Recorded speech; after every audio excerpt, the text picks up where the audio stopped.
viewers, it's been a year since this Modi government came to power. He came storming to victory.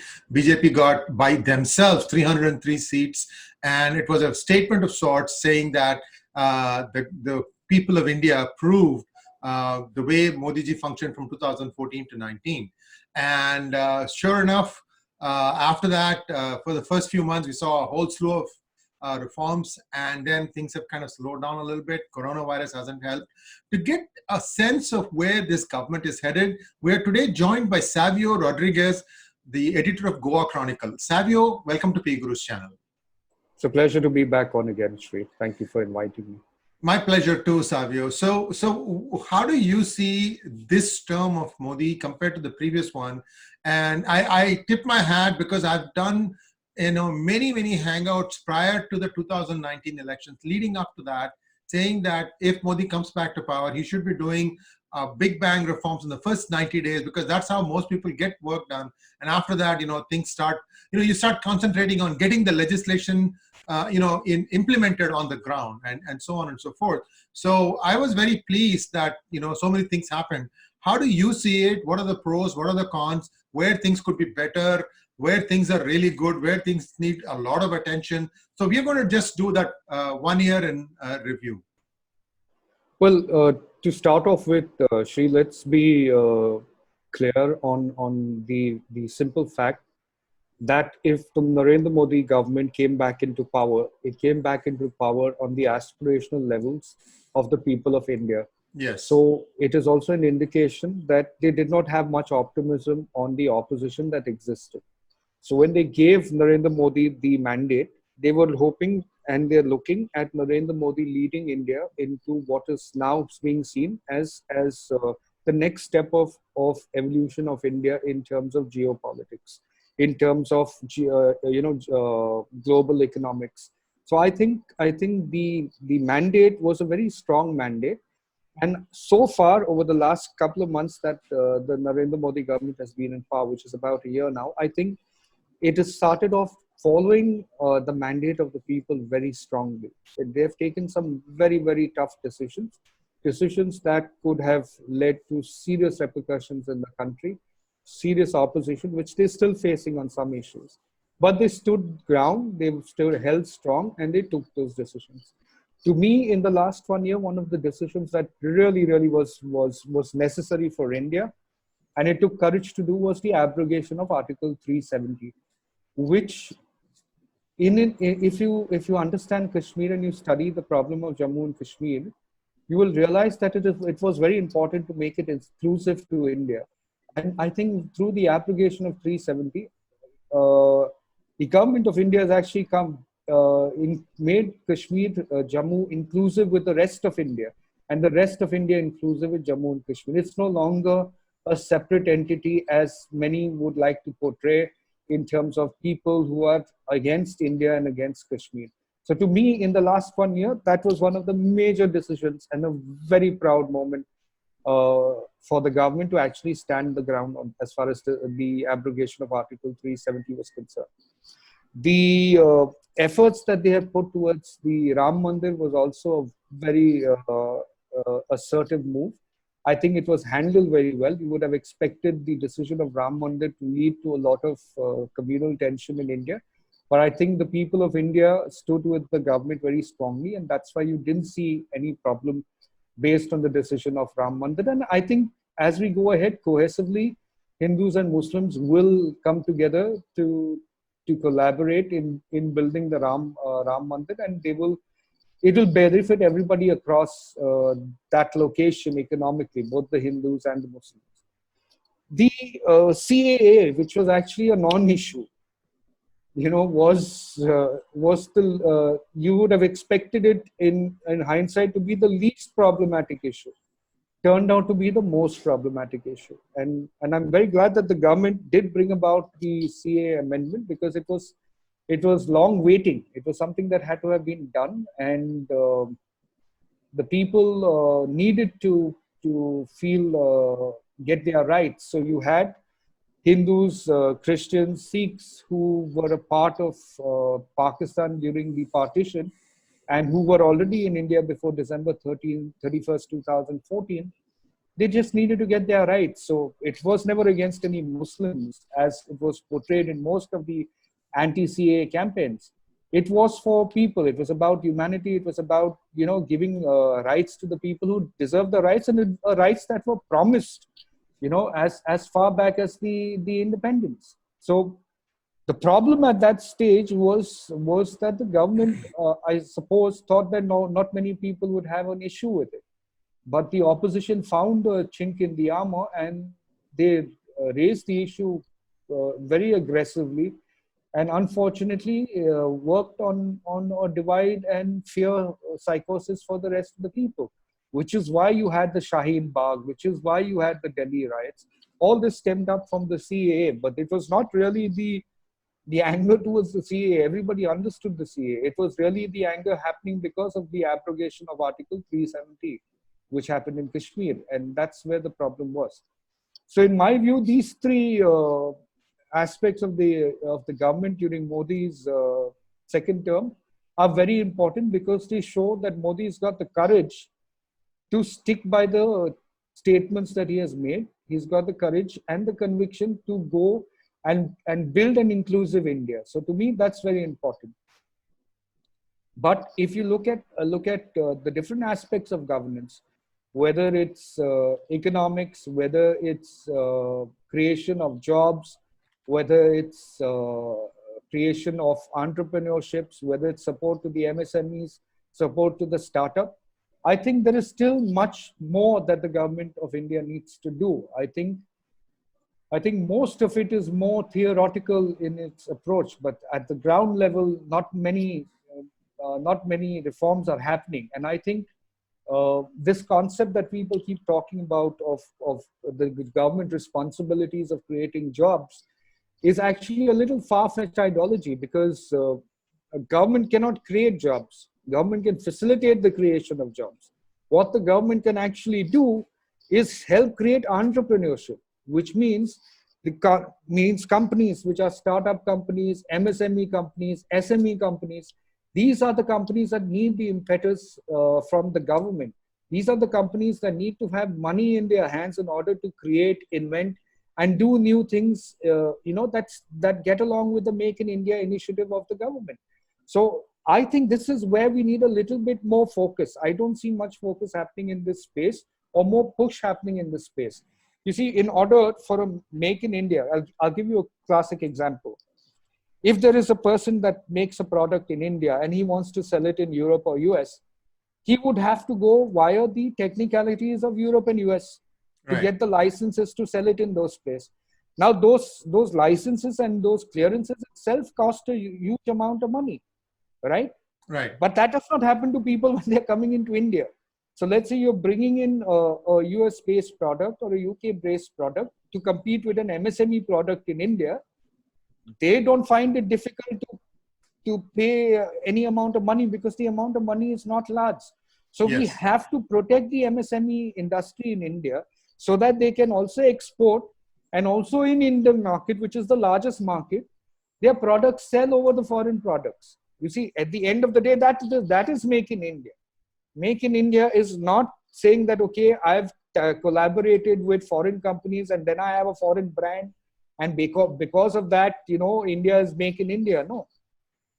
Those that are indigenous companies, MSMEs, startup companies that actually go about building products out of India, they should be given opportunities to take their products international, and opportunities to compete within the Indian market itself without having foreign interference or foreign products coming in. True. So I think these are areas in the economics of the country that the Prime Minister needs to look at, because I think there's a lot of scope within this space for India to compete internationally. I think we need to open the doors and the doors of the banks to fund startup companies, to fund MSMEs, in order to actually create innovative products that compete globally. Because most of the funds you see and which are turning into MPAs are money is given to large corporations. They're not MSME companies that are flunking. It is the large companies that take the money and don't pay. So why isn't the government actually working towards giving a push to MSMEs in the right direction? That's one of the focuses that the government must work on, because that's the only way you spruce up the economy. And by creating entrepreneurship, Shri, you will create jobs. The government cannot create jobs in any form. Unless you're telling me that every person who lives in India must get a government job. That's not a possibility, right? So it is entrepreneurship. So a guy, for example, who sets up a small food cart on the road, he himself would be one person that is there as the owner, and he would probably employ 2 more people. So that's creation of job. In that context, you have to ensure that these small ideas, these small startups, and startups in my definition do not refer only to tech companies. It refers to any business enterprise that is driven with your ambition to be an entrepreneur rather than work for somebody. So an entrepreneur will create more jobs. The government will never create more jobs. It can only facilitate entrepreneurship. So in my context, I think these are areas they need to focus on. They need to focus on ensuring that our Indian brands get more popular international, and we start selling more international rather than our dependency on foreign brands in India. That is an area that the government needs to work on aggressively and assertively. So I think in that context, if you were to ask me for a report card of this government, I think the government is working in a very promising manner. I think there is a lot of hope that the people of India have with this government. But the area which this government fails, and it is a very important area that the government must take into consideration and must understand, because this is what people at the ground level feel. They are very, very poor in communications. Extremely poor. Their communication is more reactive. Each of the communication that goes out from the government of India, whether it was the CAB bill that became CAA later, whether it was the abrogation of 370, every single communication came much later in terms of mass communication. And that gave the opposition time to play the game that it does well, which is propaganda. Propaganda machinery that exists with the opposition is much stronger than the government has right now. The government does not have people to back it up in terms of media. It does not have people to back it up aggressively and assertively on social media. Neither does it have it on platforms like WhatsApp. If you see the number of messages that went out during CAA, you would have felt that India was turned into a communal hatred zone. The entire world was looking at India as though the Muslims are in danger, the Christians are in danger in India, and the Hindus are taking the swords and killing people. That was the atmosphere created. And in turn, it portrays the government in a bad way. Even today, certain journalists, certain media continue to lie, continue to spread venom, but the government does absolutely nothing. Well, this malaise has spread to United States also. Just last week, the twin cities of St. Paul, Minnesota, followed the Seattle City Council resolution against India, saying that the CAA bill was Islamophobic. Now, the amazing thing was the text of the resolution in Seattle and St. Paul, near identical. Same set of organizations had worked behind the scenes. In fact, the St. Paul, one of the key persons even mentioned the name, right? So it's like, it was up to the people of Indian origin who felt outraged that this kind of a waste of taxpayers' money, that's what I see it, because St. Paul's city's resolution doesn't, amount to it's not even worth the paper on which it is signed, assuming that it is ever signed. And still they went ahead and did it, wasting people's time, wasting the taxpayers' money, and essentially forcing a lot of people to come and protest against it. That's also a waste of their time, because they genuinely felt that this was something very, very wrong. And what idiocy is this? I even wrote an article and said, this CAA bill is 3 pages long. It is written in English. Please read this before you vote on this resolution. And still, the council unanimously, 7-0, voted against India. And to me, it seems like this represents the Democratic Party at the lower level. It doesn't augur well for the future of this party. If the people who did this thought that they are going to get brownie points for doing this, sorry, you might not even get re-elected next time. But that's just my rant, Savio. This is going to play out in a few more cities. I can assure you this is going to happen. And I'm also watching what's happening in UK. The Labour Party had a new president, and he said the right thing, saying that Kashmir is an internal matter of India, and that others should not go poking around.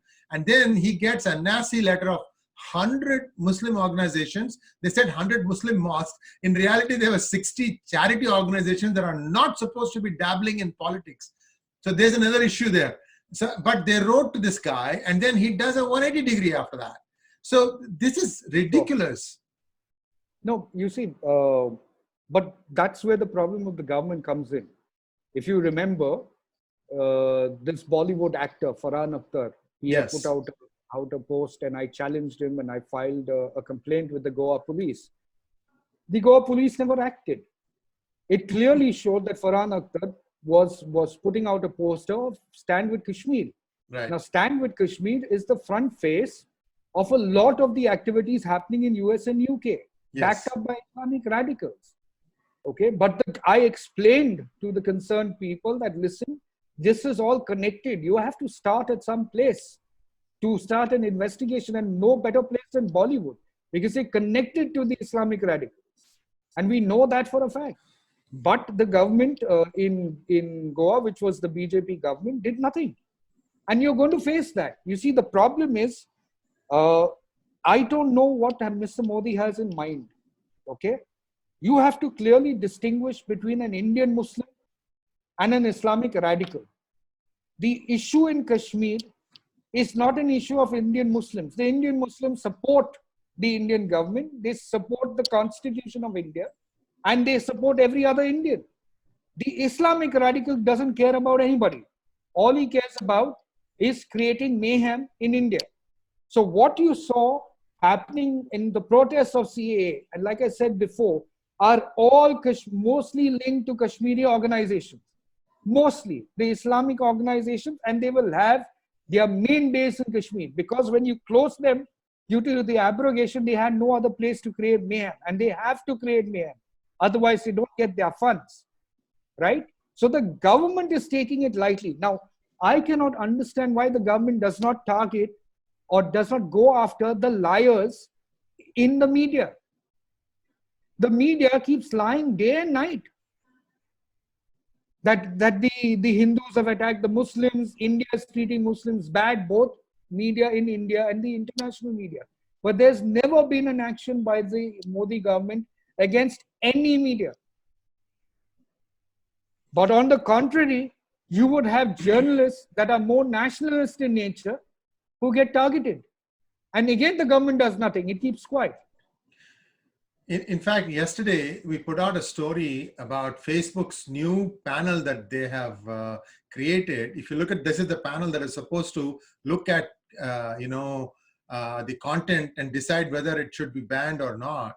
And all of them are Hindu haters, all of them. And a bunch of lawyers. And where are they going with this? I sent that article to Mark Zuckerberg and Sheryl Sandberg, the top 1 and 2 in Facebook.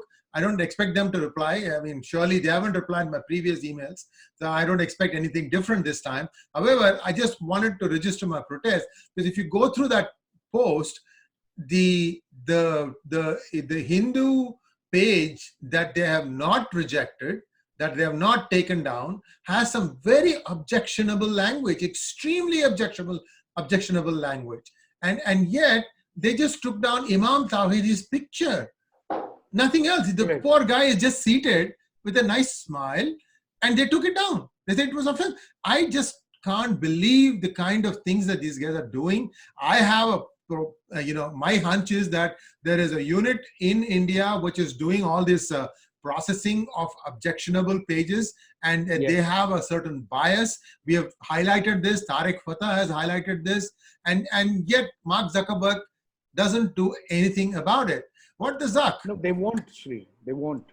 Please understand, Facebook, Twitter, okay, are predominantly platforms that do not want the Indian government, in particular the Hindu rising in India. There is a clear distinction between that. In Twitter, which is more left-driven, Facebook for reasons best known to it. The point is, at the end of the day, anything that promotes Indian culture, anything that promotes Hinduism, or a strong uprising of Hindus will be objected to as far as social media is concerned. But the problem is not, you see, Facebook and Twitter are within their rights to do what they want to, no matter how much they talk about. What is it that our Ministry of Information and Broadcasting is doing? What is our law minister doing? I mean, Prakash Javadekar, for all the talk that he has given so far, is, in my opinion, the most useless minister in Ministry of Information and Broadcasting. Ravi Shankar, for the great person that he is in his speech and his talk, he's almost there just sitting in the chair, not taking any action as far as issues like these are concerned. I mean, you have people day in and day and night lying about India. See, I have no problem if you spoke the truth. I have a problem when you deliberately break India based on religion. You deliberately break India based on caste. And the Indian government does nothing about it. That is the failure of the Indian government. The failure of the Indian government is, I'll tell you where the problem is. My mother, okay, she's 71 years in age. She's got nothing to do with politics. She's got nothing to do with anything. But when she keeps getting WhatsApp messages telling her that Christians are in danger on a repeated basis, even though she comes and checks everything with her son, there is an element of doubt that goes in her head. No? Of course. What are you doing to stop that? See, there's a bigger problem. Sorry, I'll let you finish. There's a bigger problem here. This system is very well connected. The moment the fake news comes, 4 other people echo it, and then it gets amplified. Suddenly, one of these people is on CNN talking, waxing eloquent. New York Times picks it up. WAPO picks it up. For God's sake, you stop the source. That's where you need to concentrate. Please continue. Exactly. You stop the source, right? Because you might at the end of the day allow it to happen, okay, and you do nothing to them. At some point of time, there is going to be a reaction in the mind of the people. At the ground level, you have to understand that a considerable amount of the minority population is building genuine hatred towards Narendra Modi, okay, when really there should not be any hatred towards him, because he's not done anything technically wrong. He's done everything to maintain a balance. If at all the Indian government has done something weak, it's towards the Hindu community more, because it's not paid attention. Correct. It has not paid attention to the murders of the sadhus. It has not paid attention to the murders of so many Hindus that are protecting the rights of of Hinduism and Sanatan Dharma. But you don't see the Hindus sending messages out to other people of hate. That is happening from the minority community, with Western interests coming out from foreign countries. But why is the government not breaking this down? Why is the government not going after it? I'm told by certain members in the PMO, I actually had one guy tell me that I have the bad interests of Narendra Modi in mind. When I asked him why doesn't Narendra Modi question the church messages that go out, or question the Islamic messages that go out from the brotherhood that exists, the communities that are there. He says, you want to make Narendra Modi look internationally as somebody who hates minorities. I said, no. But if as a leader, you're not going to take this up with the concerned people within those communities, then where is this going to end? How many journalists from the Muslim community that are so popular on Twitter, that are mostly women, how much lies have they spread with regards to Hindus? Yeah. Why is there being not a single action against them? For some reason, I'm just thinking that Modi and his government thinks that these guys will get tired of this and it'll just go away. It is not going away. Look at what happened in CAA. CAA was the most, innocent, well-meaning legislation that was ever passed. Exactly. And then the reaction was the exact opposite. Don't be complacent. I think this is important. I know we're talking about 1 year performance, but this is one thing that this government needs to really, really pay careful attention. Everything good of this government gets nullified, gets beaten down when the rise of communal hatred spreads. That communal hatred does not exist with this current BJP government. Yes. There are no people wanting to spread communal hatred. Narendra Modi is not that. But they keep tagging him and his government as somebody who wants to spread communal hatred. And that overshadows every good thing that the government does. Nobody even pays attention.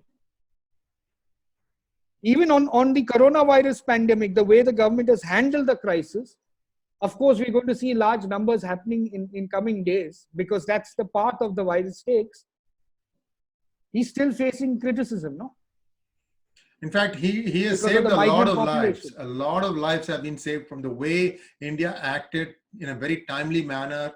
And yes. Yet, he's getting a lot of flack. So I think the messaging, see, you're back to the same point. That's the communication. You got to really, really communicate more, be factual. The failure of this government is communication. Right. It's not that they're not doing the work. It's not that they're not doing the work. Bad communication. They have a very weak social media team. They have a very, very weak control on MSM, on the mainstream media. They just not, their messages are not going. There's so many good things that the government has done. They just don't reach the common man. They don't have people who are, what they're always doing. Even a finance minister like Nirmala Sitharaman, at most times she is defending everything that she's talking about in terms of financial work of the government. You're not in a position to defend. You're in a position to make a statement and that's it. You're not supposed to defend. Play on the front foot. Right? Yeah. Everybody is, okay, Rahul Gandhi says something, opposition says something, all the people that are there in the BJP, okay, who are ministers, who were previously spokespersons, so maybe they don't understand how to deal with the situation, start talking about the problems without really saying whether it's a problem or not. But they don't communicate. They just react. And I think that's the problem with this government. It has got nothing to do with their policies. I think they're very well within their policy making and their decision making capabilities. They're very poor in communication. And if the government does not work on this, they're really going to have people who are going to dislike them, even though they've got no reason to be disliked. True. So here's hoping that the next year, the communication is going to improve manifold and that the true picture of India's progress and its challenges get displayed for the whole world to see. Already the world is admiring Modi for his efforts in COVID, in combating the COVID-19 virus. And let's hope that continues from here on. Savio, as always, a pleasure having you on our platform. Thank you. And we'll be back with more such interesting conversations. Thank you.